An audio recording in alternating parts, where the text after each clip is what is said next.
কুড়ি কচু আর বেগুন দিয়ে ইলিশ মাছ রান্না।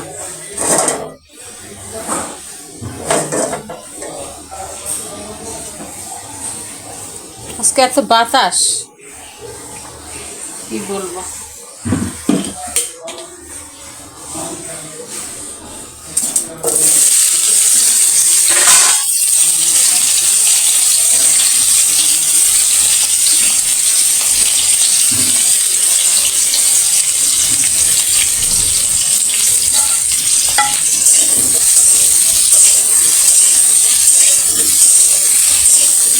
কুড়ি কচুটা ভেজে নিলে লোক হয় না, এই জন্য আমি সবসময় কুড়ি কচু ভেজে নিই, ভেজে নিয়ে রান্না করি। আর যেহেতু ইলিশ মাছ দিয়ে রান্না করবো, কচু আর ইলিশ মাছ, আমরা এটাকে কুড়ি কচু বলি, আর ঢাকারেরা বলে গাঠি কচু।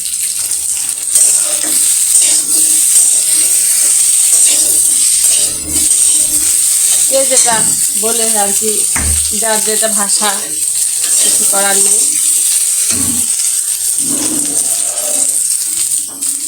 কচুটা ভাজা হয়ে গেছে, এখন এটা নামিয়ে ফেলবো।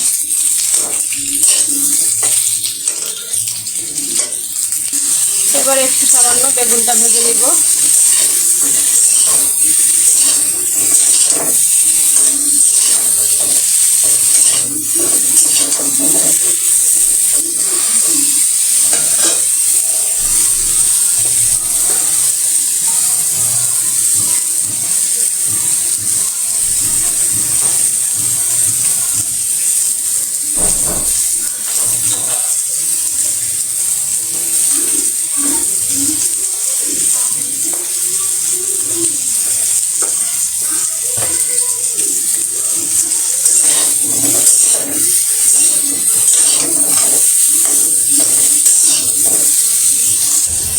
বেগুনটা আমার ভাজা হয়ে গেল, এখন আমি এটাকে নামিয়ে ফেলবো।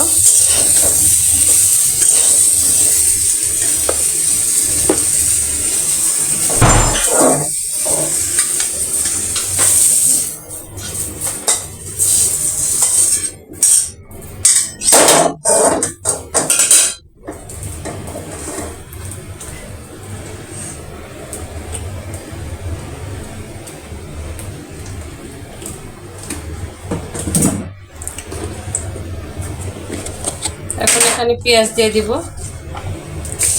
পেঁয়াজটা ভেজে নিব।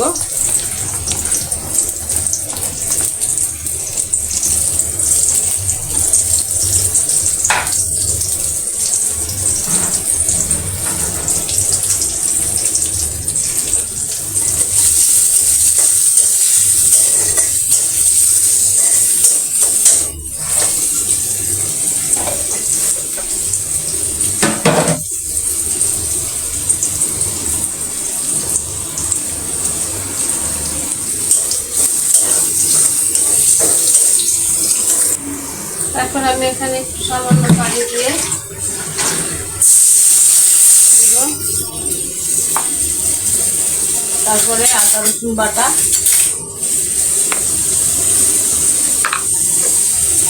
এক চামচ আদা রসুন বাটা দিয়ে দিলাম।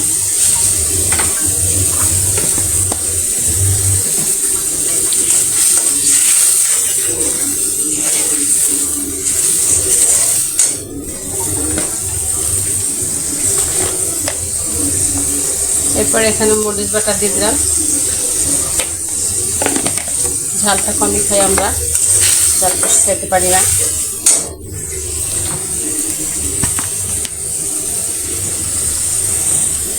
এই যে হলুদ গুঁড়া দিয়ে দিলাম। এবার এটাকে ভালো করে কষাবো। কষানোর জন্য আমি আরেকটু পানি দিব, যেহেতু মশলাটা ভালো করে কষাতে হবে আমার। এবার আমি ভালো করে কষানোর জন্য এটা ঢেকে দিব, ঢেকে দিলাম। ফিরে আসলাম, মশলা কষানো এখনো হয়নি, আর একটু একটু কষবো, কষানো লাগবে একটু।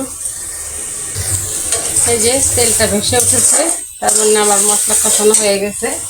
এখন আমি আবার এই কচু আর বেগুনগুলারে কষাবো।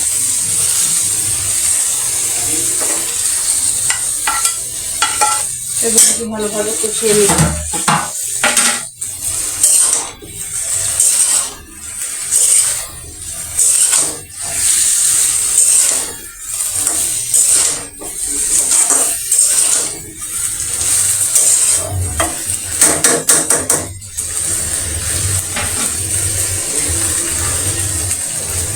ঢেকে দিলাম, ফিরে আসছি।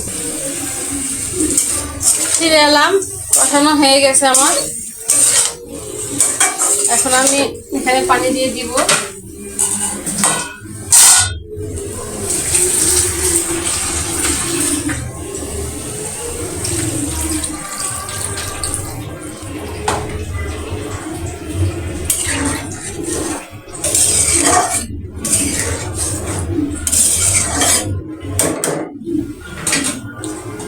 পানি দিয়ে দিয়েছি, এখন আবার ঢেকে দিলাম।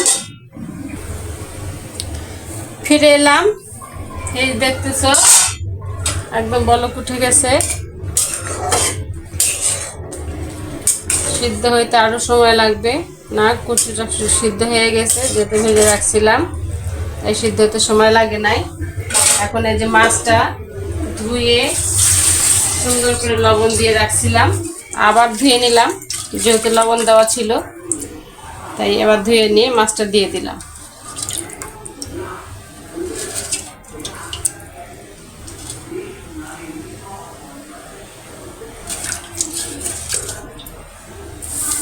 মনে হচ্ছে আমার গ্যাস শেষ, আজকে গ্যাসটা শেষ হলো।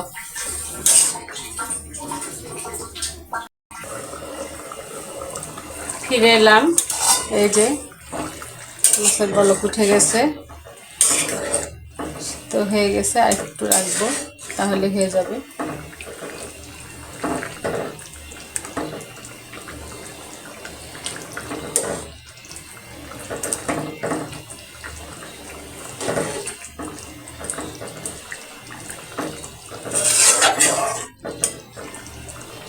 এখন লবণটা একটু দেখবো।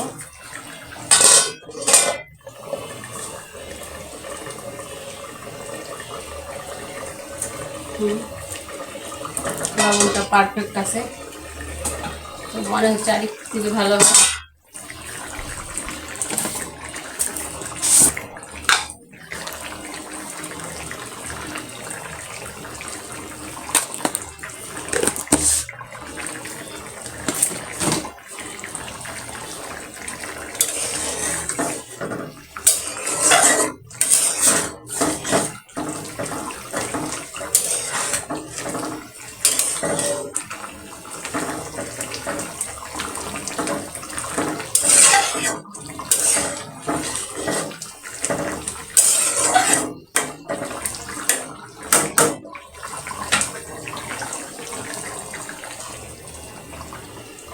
এই হয়ে গেল আমার রান্না। তোমরা এভাবে রান্না করে খেয়ে দেখো, যদি ভালো লাগে অবশ্যই আমাকে জানাবা।